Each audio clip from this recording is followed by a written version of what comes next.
No, no. Hi, sir. My name is John Bernard Canlas, and you can call me JV.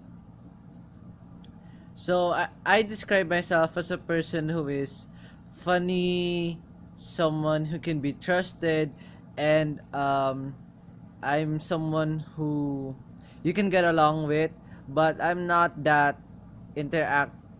I'm not that close with people.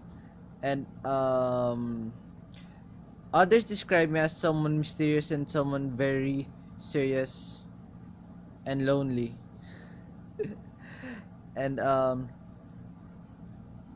the what's going to keep me busy after 10 years is probably game programming, handling our business, and possibly if I have money from that moment on, I'm probably gonna travel the world with my family and gonna treat my girlfriend to Japan, or my sister, because I really want to go to Japan, and I really want to see my idols and see a lot of anime there. So that's it, sir, and I hope you enjoy watching the video.